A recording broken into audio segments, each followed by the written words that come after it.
우리 주 예수님께서 우리의 죄를 위해서 십자가를 지시기 전에 그때 가지셨던 모습, 그 모습을 사도 요한이 요한복음 13장 1절에서 이런 표현으로 보여줍니다. 유월절 전에 예수께서 자기가 세상을 떠나 아버지께로 돌아가실 때가 이른 줄 아시고 세상에 있는 자기 사람들을 사랑하시되 끝까지 사랑하시니라. 자기 사람들을 사랑하시되 끝까지 사랑하신 모습,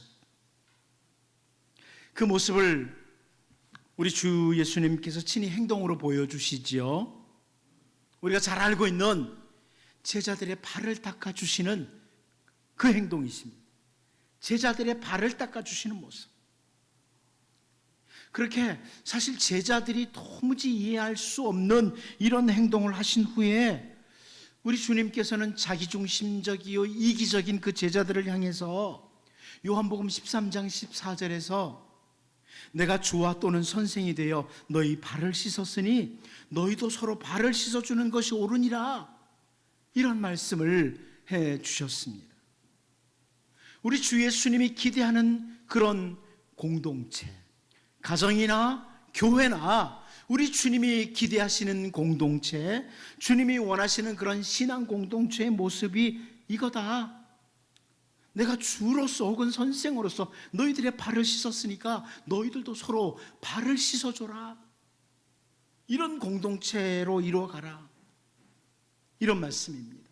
그리고 이어서 요한복음 13장 15절에서 내가 너희에게 행한 것 같이 너희도 행하게 하려 하여 본을 보였노라 그럽니다. 이것이 본이다. 이 본이라는 표현은 말 그대로 본보기다, 표본이다, 모범이다, 이런 의미의 단어예요. 예수님이 우리의 신앙의 삶의 본이다. 예수님이 표본이다. 예수님이 바로 우리가 바라보고 달려가야 될 표대다. 이런 걸 보여주는 거죠. 그렇게 주님이 말씀하신 대로 1세기 공동체 초대교회에서는 이 주님을 본받는 일들을 참 추구를 잘했습니다. 그래서 우리가 잘 알다시피 사도행전 11장 26절을 보면 이런 말씀이 나와요. 만남에 안디옥에 데리고 와서 둘이 교회에 1년간 모여있어 큰 무리를 가르쳤고 제자들이 안디옥에서 비로소 그리스도인이라 일컬음을 받게 되었더라, 이렇게 말씀합니다. 바울과 바나바가 안디옥에 와서 말씀을 가르치고 신앙의 삶을 쫙 가르치고 안디옥에 있던 백성들이 그리스도 예수의 뒤를 따라가는 이 삶을 살다 보니까 주변에 있던 사람들이 이 사람들 그리스도인이네, 그리스도인이라고 일컬음을 받게 됐다. 그리스도를 닮은 사람들, 그리스도를 따라가는 사람들.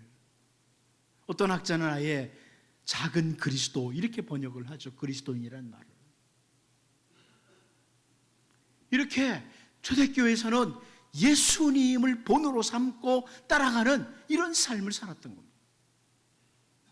바울 사도 역시 예수 그리스도를 본으로 삼고 그에게 주어진 남은 생애를 달려갔는데요, 그 바울 사도가 고린도전서 11장 1절에서 이런 권면을 합니다.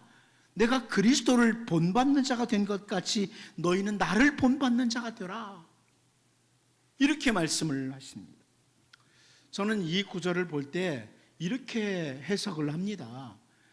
야, 내가 그리스도를 본받았고 지금까지 왔으니까 너희들 나를 본받아, 이런 바울의 태도가 아니라 바울 사도가 매사에 주 예수님을 본으로 삼고 달려간 것처럼 고린도 교회 너희 성도들은 세상에 다른 것 바라보고 달려가지 말고 나처럼 예수 그리스도를 본받아라, 이렇게 저는 해석을 합니다.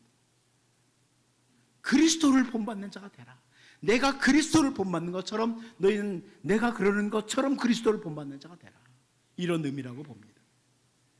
그리고 바울 사도는 로마서 15장 5절 6절에서도요 이제 인내와 위로의 하나님이 너희로 그리스도 예수를 본받아 서로 뜻이 같게 하여 주사 한 마음과 한 입으로 하나님 곧 우리 주 예수 그리스도의 아버지께 영광을 돌리게 하려 하노라, 이런 표현을 합니다. 우리가 예수 그리스도를 본받는 삶을 살도록 은혜를 주시는 분도 하나님이라는 겁니다. 내가 정말 예수님 본받아야 되겠다. 그런데 어느 날 보면 좀 예수님 많이 안 닮아 있어요. 많이 사단을 닮아 있을 때가 있거든요. 그런데 우리로 하여금 예수님을 본받도록 이 은혜를 주시는 분도 하나님, 그리고 우리가 예수 그리스도를 본받아서 한 뜻, 한 마음, 한 목소리, 예수 그리스도와 한 뜻, 한 마음, 한 목소리로 하나님 아버지께 영광을 돌리도록 하는 이 삶을 살아라. 이게 바울 사도가 로마에 있는 교회인들을 축복하는 내용입니다. 아무튼 여러분, 하나님의 자녀인 우리들은요, 예수 그리스도로 말미암아 새로운 피조물이 되었어요. 하나님께서 지으신 새로운 피조물이 되었는데, 우리들은 다른 것이 아니라 예수 그리스도를 본으로 삼고, 그 예수 그리스도를 본으로 삼고 추구하는 삶, 이게 바로 가장 복되고 아름다운 삶이다. 이런 것들을 확인할 수 있습니다. 그런데 우리가 오늘 본문을 이렇게 읽어가다 보면 참 구약 시대에 살았지만 우리 주 예수님을 참 많이 닮았다. 선지자 엘리사죠.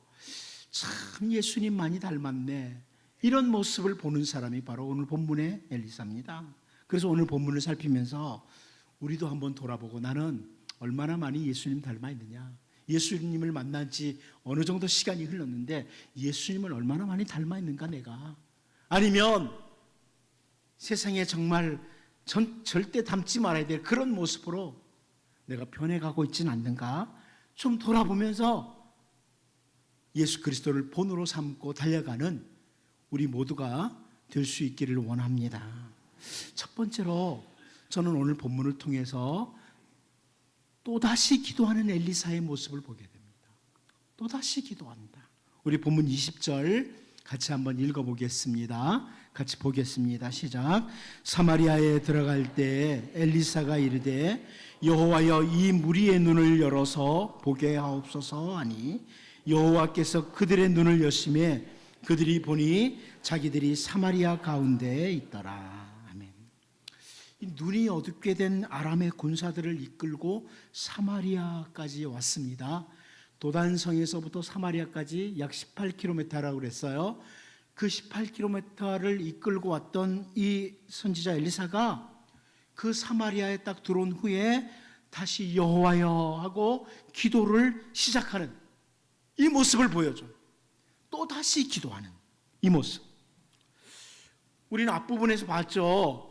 그 선지자 엘리사의 사환이 아침에 딱 일어나서 나가보니까 도단성 그 주위에 아람의 군대가 탁 에워싸고 있는 거예요. 그걸 보고 나서 이 아람의 기마부대, 병거부대, 막강한 부대가 둘러싼 걸 보고 나서 내 주에 어찌하리까 탄식하는 모습을 선지자 엘리사가 듣고서, 그 모습을 보고서 엘리사가 기도했습니다. 하나님, 이 젊은이의 눈을 열어주십시오. 이렇게 기도를 드렸었죠. 그리고 나서 그 도단성을 에워싸고 있던 아람의 군대가 이제 엘리사를 잡기 위해서 막 내려올 때, 그때에도 선지자 엘리사가 기도를 했어요. 원하건대 저 무리의 눈을 어둡게 하여 주옵소서. 이렇게 기도를 드렸습니다. 그런데 오늘 본문에서 또다시 이들을 사마리아까지 약 18km를 이끌고 사마리아까지 왔을 때 또다시 기도를 하는 거예요. 선지자 엘리사가 또다시 기도를 합니다. 한마디로 이 부분을 보면서 우리는 선지자 엘리사는 기도의 사람이었다, 이걸 보게 돼요. 가끔 사람들은 선지자 엘리사는 많은 능력을 행했다, 그래서 능력의 사람 이렇게 말하는데, 사실 능력의 사람 이전에 선지자 엘리사는 기도의 사람이었습니다. 기도의 사람이었다. 기도하는 사람. 그런데 여러분, 우리 주 예수님께서 공생의 기간을 지내시는 동안의 모습을 우리가 잘 보면 한마디로 기도하는 시간을 가지셨어요. 기도하는 생애였어요. 우리가 잘 알다시피 세례 요한에게 세례를 받으신 후에, 요단강에서 세례를 받으신 후에 예수님은 40일을 금식을 하면서 기도하시는 이런 시간을 가지십니다.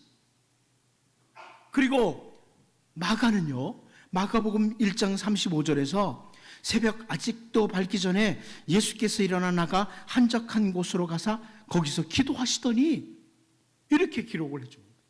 뭐 이 부분을 가지고 큐티하는 사람들이 이게 큐티의 원조다 뭐 이렇게 말하기도 하지만 어쨌거나 여기 보면 성경에서는 거기서 기도했다, 새벽에 기도하셨다 이렇게 말씀해요. 그러니까 한국교회가 새벽기도 시작한 게 아니고 예수님이 시작하셨습니다. 새벽기도 하신 분이에요, 예수님. 그리고 누가는요, 누가복음 6장 12절 13절에서 이때 예수께서 기도하시러 산으로 가사 밤이 새도록 하나님께 기도하시고 밝음에 그 제자들을 부르사 그 중에서 12를 택하여 사도라 칭하셨으니 그렇죠. 제자들을 선택하시기에 앞서서 밤이 새도록 기도했다. 제대로 철야 기도를 하셨던 분이죠. 밤이 새도록 기도하셨던 예수님의 모습. 이어서 누가복음 11장 1절 말씀을 보면 예수께서 한 곳에서 기도하시고 마치심에 제자 중 하나가 여짜오되 주여 요한이 자기 제자들에게 기도를 가르치신 것과 같이 우리에게도 가르쳐 주옵소서 이렇게 요청을 합니다. 예수님께서 기도를 하시고 마쳤을 때 제자들 중에 한 사람이 와서 우리에게도 기도를 가르쳐 달라고. 그래서 예수님께서 기도를 가르쳐 주신 것이 오늘 우리가 드리고 있는 주기도문, 주님이 가르쳐 주신 주기도문이 바로 주님이 가르쳐 주신 기도문입니다. 예수님께서 기도하시는 장면을 한 곳만 더 보면요, 우리를 위해서 십자가에서 대속의 죽음을 가지시기 전의 모습 있죠. 누가복음 22장 39절 말씀. 예수께서 나가사 습관을 따라 감람산에 가심에 제자들도 따라갔더니 기도하러 가시는 겁니다. 습관을 따라 가셨다. 이 구절을 쉬운 성경으로 이렇게 번역해 줬어요. 쉬운 성경에서는 예수님께서 예루살렘 밖으로 나가셔서 늘 하시던 대로 올리브산으로 가셨습니다. 제자들도 예수님을 뒤따라갔습니다. 올리브산에, 예루살렘에서부터 약 2km 떨어진 그 올리브산, 감람산이라고 하죠. 그곳에 가셔서 늘 하시던 대로 기도하러 가시는 거죠. 늘 하시던 대로. 자, 이렇게 예수님의 모습, 예수님의 공생애의 모습을 보면 기도하시는 모습이에요. 언제나 기도로 하나님과 교통하시던 주 예수님의 공생애의 삶. 그런데 오늘 본문의 선지자 엘리사의 모습이 바로 늘 기도로 하나님과 교통하는 삶이다. 이것을 우리가 확인하게 돼요. 비록 구약시대에 살았지만 그런 예수님처럼 기도하는 사람이었다. 이것을 확인하게 된다는 겁니다. 여러분, 우리가 예수님을 본받아 사는 삶, 예수님을 본받는 삶 다양한 게 있겠죠.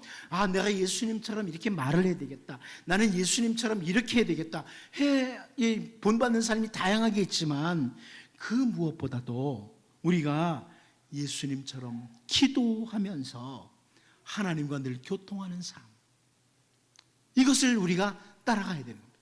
매 순간, 삶의 순간 기도하는 삶, 하나님과 교통하는 삶. 여러분, 아무리 바빠도 우리 주님을 본받는 삶 중에 대표적인 것, 기도하는 삶을 우리가 더 열심을 낼 수 있는, 그래서 늘 하나님과 교통하는 우리 모두의 삶이 될 수 있기를 원합니다. 두 번째로 우리는 오늘 본문에서 악으로 악을 갚지 않는 엘리사의 모습을 보게 됩니다. 악으로 악을 갚지 않는 모습. 본문 20절 다시 한번 보도록 합니다. 같이 봅니다. 시작. 사마리아에 들어갈 때 엘리사가 이르되 여호와여, 이 무리의 눈을 열어서 보게 하옵소서 하니 여호와께서 그들의 눈을 여심해 그들이 보니 자기들이 사마리아 가운데에 있더라. 여러분, 여기 선지자 엘리사의 기도 내용이 뭐예요? 여호와여, 이 무리의 눈을 열어서 보게 하옵소서 그럽니다. 이 기도 내용은요, 17절에서, 앞부분 17절에서 우리가 살펴봤지만 선지자 엘리사가 자기의 상환을 위해서 기도했던 내용과 동일합니다. 엘리사의 그 상환, 그 젊은이를 위해서 기도했던 내용과 동일하죠. 동일한 기도예요. 그런데 오늘 본문에 선지자 엘리사가 기도하는 대상인 이 사람들이 도대체 어떤 사람들입니까? 선지자 엘리사를 잡으려고 왔던 사람, 엘리사 선지자 잡으려고 왔던 사람들, 자기들이 가진 강력한 힘을 가지고 선지자를 잡으려고 했던 이런 무리들입니다. 그러니까 엘리사가, 우리 같으면 그럴 수 있어요. 하나님, 기왕에 이 사람들 눈 어둡게 하셨는데 평생 눈 어둡게 살다가 죽게 하옵소서. 이렇게 할 수도 있잖아요. 제대로 분별력도 없이 살다가 죽게 해달라. 나를 잡아서 어떻게 하려고, 나를 잡으려고 와요? 내가 하나님의 종인데. 이러면서 저주가 섞인 기도를 할 수도 있지 않습니까? 그런데 선지자 엘리사는 하나님, 이들의 눈을 다시 회복시켜 주십시오. 이렇게 기도를 합니다. 우리 주 예수님을 따라다니던 제자 중에 우리는 베드로를 잘 압니다. 근데 이 베드로가 참 세월이 많이 흐른 후에 예수님을 많이 닮아갔죠. 그 모습을 우리가 봐요. 그런데 세월이 흐른 후에 베드로전서 3장 9절에서 이런 권면을 합니다. 악을 악으로, 욕을 욕으로 갚지 말고 도리어 복을 빌라. 이를 위하여 너희가 부르심을 받았으니 이는 복을 이어받게 하려 하심이라. 하나님의 백성들은 악을 악으로 갚지 말라, 욕을 욕으로 갚지 말라. 그리고 도리어 복을 빌어라. 그들을 위해서 복을 빌어라. 이것을 위해서 너희가 부르심을 받았다. 이게 하나님의 백성이다. 그것은 결국 복을 이어받게 된다. 이런 설명을 합니다. 근데 이것은요, 베드로가 왜 이런 권면을 하냐면 예수님께서 이렇게 하시는 것을 본 거예요. 예수님이 그렇게 하신 걸 본 거예요. 악을 악으로 갚지 않는 모습을 베드로는 목격했습니다. 우리가 너무나 잘 아는 우리 주 예수님의 십자가 위에서의 기도가 있습니다. 누가복음 23장 34절이죠. 이에 예수께서 이르시되 아버지, 저들을 사하여 주옵소서. 자기들이 하는 것을 알지 못함이니이다 하시더라. 그들이 그의 옷을 나눠 제비 뽑을세. 행악자들과 함께 예수님을 십자가의 못을 박은 사람들, 악한 죄인으로 여기고 채찍질하고 조롱을 하고 옷을 나누고 제비를 뽑고 이랬던 사람들, 그들의 죄를 용서해달라고 우리 주 예수님이 기도하신 거예요. 아버지, 저들이 알지 못해서 그렇습니다. 용서해 주십시오. 이 주님의 모습입니다. 그런데 이 주 예수님의 모습을 많이 닮았던 사람 중에 한 사람이 스데반이죠. 스데반이 하나님의 말씀을 똑바로 설교를 합니다. 그랬더니 사람들이 듣기가 힘든 거예요. 그래서 큰 소리를 지르면서 귀를 막고 스데반을 성 밖으로 내쳤습니다. 그리고 스데반을 향해서 돌을 들어서 치기 시작합니다. 그런데 그 사람들을 위해서 스데반은 사도행전 7장 60절에서요 무릎을 꿇고 크게 불러 이르되 주여 이 죄를 그들에게 돌리지 마옵소서. 이 말을 하고 자니라. 자기를 향해 돌을 들어치는 사람들을 위해서 기도를 드리는 스데반, 예수님처럼 이 죄를 저들에게 돌리지 말아 주십시오. 주님이 걸어가신 그 자취, 그 본을 따르는 스데반의 모습입니다. 성경에서 이렇게 예수님처럼 참 자기를 공격하고 힘들게 하는 사람들을 용서했던 사람들 많죠. 그 중에 한 사람이 구약 성경에 나오는 다윗입니다. 우리 다윗을 잘 압니다. 다윗을 죽이려고 온갖 수단과 방법을 다 동원했던 사울 왕이 있습니다. 그런데 그 사울 왕을 죽일 수 있는 절호의 기회가 최소한 2번이나 찾아왔습니다. 그런데 다윗은 악을 악으로 갚지 않았습니다. 선지자 엘리사는 자기를 잡으려고 온 아람의 군사들에게 악을 악으로 갚지 않고 오히려 저들의 눈을 열어서 보게 해달라는 기도를 하고 있습니다. 그리고 우리가 다음에 살펴보겠지만 북이스라엘의 왕이었던, 당시 왕이었던 여호람이 칼로 이들을 치겠다고 이럴 때 치지 말라고 합니다. 치지 말라고. 그럼 바울 사도가 그 주님의 뒤를 따라가는 주님의 백성들이 살아야 될 삶 중에 하나를 로마서 12장 19절에서 이렇게 표현합니다. 내 사랑하는 자들아, 너희가 친히 원수를 갚지 말고 하나님의 진노하심에 맡기라. 기록되었을 때 원수 갚는 것이 내게 있으니 내가 갚으리라 주께서 말씀하시니라. 이렇게 말씀함으로 주님이 말씀하신 성도의 삶을 언급해요. 원수 갚는 건 너에게 없다.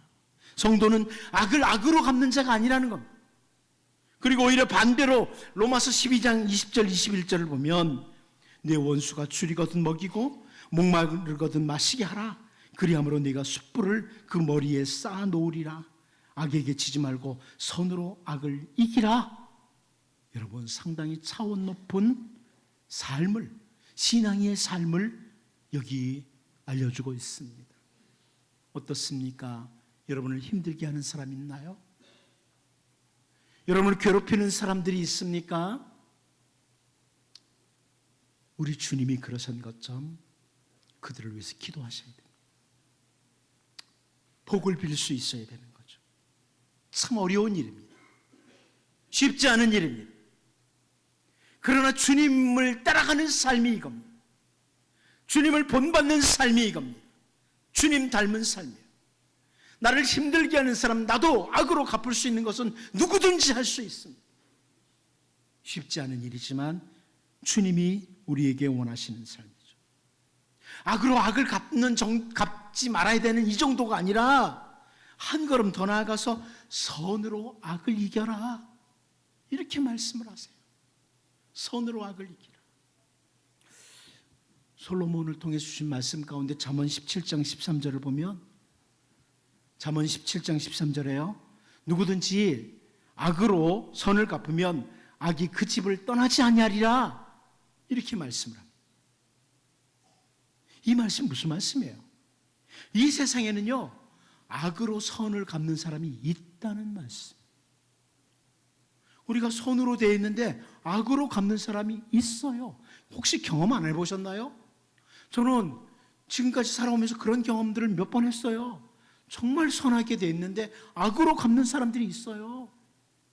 베풀어 주었는데 악으로 갚는 사람들이 있어요. 세상에는 이런 사람들이 있어요.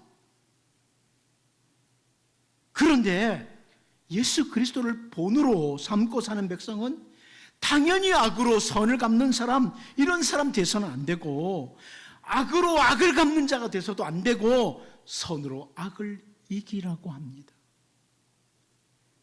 이 그리스도인을 향한 주님의 요구이기도 합니다. 우리는 오늘 본문에서 정말 주 예수님을 많이 닮았던 구약의 선지 엘리사를 봐요.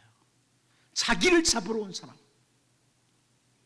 자기의 생명이 위태롭게 될 이런 상황에서 자기를 잡으러 왔던 그 사람을 위해서 기도하는 사람, 그것도 다시 눈을 열어달라고 회복을 위해서 기도하는 사람.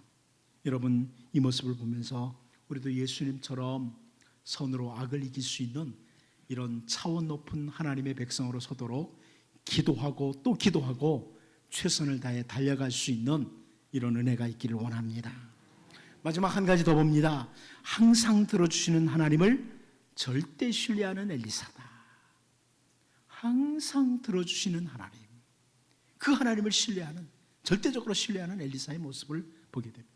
우리 본문 20절 다시 한번 읽어봅니다. 시작. 사마리아에 들어갈 때 엘리사가 이르되 여호와여, 이 무리의 눈을 열어서 보게 하옵소서 하니 여호와께서 그들의 눈을 여심해 그들이 보니 자기들이 사마리아 가운데에 있더라. 아멘. 우리는 이미 앞부분 17절에서요, 선지자 엘리사가 원하건대 그의 눈, 이 젊은이의 눈을 열어서 보게 하옵소서 기도를 드렸고, 그러자 곧바로 이 하나님께서 그 청년의 눈을 여셨다, 이것을 보았습니다. 그리고 18절에서 아람의 군대가 이제 엘리사를 잡으려고 내려올 때 원하건대 저 무리의 눈을 어둡게 하여 주옵소서, 이렇게 기도를 드렸고, 곧바로 엘리사의 말대로 그들의 눈을 어둡게 하셨다, 이렇게 하나님께서 일하시는 것을 보았습니다. 그런데 오늘 본문에서도 역시 여호와여, 이 무리의 눈을 다시 열어서 보게 해달라고 이렇게 기도를 드리니까 곧바로 하나님께서 그들의 눈을 여셔서 보게 해주셨다, 이런 내용이에요. 그런데 여러분, 어떻게 이런 기도를 엘리사가 계속할 수 있을까요? 어떻게 이런 기도를 계속할 수 있느냐? 한마디로 우리 하나님은 하나님의 백성의 기도를 들으시고 반드시 반응하시는 하나님이라는 절대적인 신뢰가 있는 겁니다. 하나님 내 기도 들으신다. 여러분 잘 알잖아요. 야고보를 통해서도 하나님이 안 들을 거라고 생각하는 이 믿음 없는 기도는 안 듣는단 말이죠. 믿음으로 기도해야 된다. 하나님은 오늘도 내 기도 들으신다. 이곳에 오셔서 여러분 마음에 간절한 소원이 있으십니까? 기도하실 때 우리 하나님 반드시 들으십니다. 성경의 약속이에요. 하나님의 약속입니다. 우리 주 예수님께서 하신 말씀, 아버지 하나님께 드렸던 말씀을 한 곳 볼까요? 요한복음 11장 42절입니다. 주 예수님께서 이렇게 하나님께 말씀드려요. 항상 내 말을 들으시는 줄을 내가 알았나이다. 그러나 이 말씀을 하옵는 것은 둘러선 무리를 위함이니 곧 아버지께서 나를 보내신 것을 그들로 믿게 하려 함이니이다. 예수님께서 이 내용은요, 죽은 지 나흘이나 된 나사로를 살리실 때 하나님 아버지께 드리셨던 말씀이에요. 항상 내 말을 들으시는 줄을 내가 압니다, 하나님. 항상 예수님께서 말씀드릴 때마다 귀를 기울이시고 듣고 계신다는 하나님에 대한 절대적인 신뢰. 그래서 이런 말씀을 드립니다. 여러분, 결국 우리 하나님은요, 우리가 기도할 때마다 가까이 오시고 귀를 기울이십니다. 우리가 때로는 힘들고 어려울 때 아버지 이러면 가까이 계시다가 그래 말해라 빨리 이렇게 하시는 분이 우리 하나님이세요. 이것에 대한 확신이죠. 절대 신뢰예요. 하나님을 신뢰하는 거예요. 기도할 때마다 들어주시는 하나님. 그리고 가장 아름다운 길로 인도하세요. 여러분, 세상에 부모도 이제 옹알이하는 어린아이가 뭐라고 말을 해도 귀를 기울이잖아요. 하물며 하늘에 계신 우리 하나님께서, 우리를 사랑하신 그 하나님께서 우리의 기도를 듣지 않으시겠습니까? 약속해 주셨는데요. 하나님이 약속을 깨시겠어요? 기도할 때마다 들어주신다고 약속해 주셨습니다. 바울은 이것을 알았어요. 그래서 바울이 유명한 선포를 하죠. 로마서 8장 28절 우리가 너무나 잘 압니다. 우리 앞에 있는데 같이 한번 읽어볼까요? 같이 한번 읽어보겠습니다. 시작. 우리가 알거니와 하나님을 사랑하는 자 곧 그의 뜻대로 부르심을 입은 자들에게는 모든 것이 합력하여 선을 이루느니라. 아멘. 하나님을 신뢰하는 사람, 하나님께서 행하실 일을 기대하게 돼요. 하나님을 사랑하는 우리들, 하나님의 뜻대로 부르심을 받은 우리들, 기도할 때마다 들으시고 오늘 상황이 가장 악한 상황이라고 할지라도 합력해서 선을 이루시는, 최고의 선을 이루시는 가장 좋은 자리로 이끄시는 하나님이시라는 말씀입니다. 우리는 오늘 본문에서 선지자 엘리사가 우리의 기도를 항상 들으시는 하나님, 그 하나님을 절대적으로 신뢰하고 계속 상황이 바뀔 때마다 기도하는, 모든 상황 속에서 기도하는 이 모습을 보면서 우리 주 예수님의 모습도 봐요. 항상 내 말을 들으시는 줄로 내가 압니다. 늘 하나님께 말씀드렸던 예수님의 모습과 닮은 모습, 이걸 보면서 우리 바울처럼 내 모든 상황, 모든 것이 합력해서 선을 이루어 가실 하나님, 그 하나님을 절대적으로 신뢰하고 가장 좋은 것으로 응답하실 하나님을 신뢰하고 늘 하나님 앞에 기도하며 나아가는 복 있는 성도들이 될 수 있기를 원합니다. 기도하겠습니다. 하나님 아버지, 우리가 이 땅에 살아가는 동안에 아무것도 아닌 것 바라보고 본받으려고 추구해 가려고 하지 않도록 도와주시고, 우리 예수님이 우리의 본이 되고 예수님이 우리의 표대가 될 수 있도록 늘 인도하여 주옵소서. 예수님처럼 기도하게 하여 주옵소서. 우리 주님이 그러셨던 것처럼 늘 하나님과 교통하게 하여 주옵소서. 자기를 잡으려고 했던 군사들을 위해 기도했던 선지자 엘리사, 십자가에 못 박는 그 무리들을 위해서 기도했던 주 예수님처럼 우리도 선으로 악을 이길 수 있는, 우리 주님을 본받는 자들, 본받는 삶이 되도록 우리를 붙드시고 이끌어 주옵소서. 하나님을 향한 절대적인 신뢰 갖게 하여 주옵소서. 우리가 기도할 때마다 들으시는, 그리고 모든 것이 합력해서 선을 이루어 가시는 그 하나님을 절대적으로 신뢰하고 늘 하나님 앞에 기도하며 주와 동행하는 복 있는 주의 백성들로 살게 하여 주옵소서. 예수님의 이름으로 기도하옵나이다. 아멘.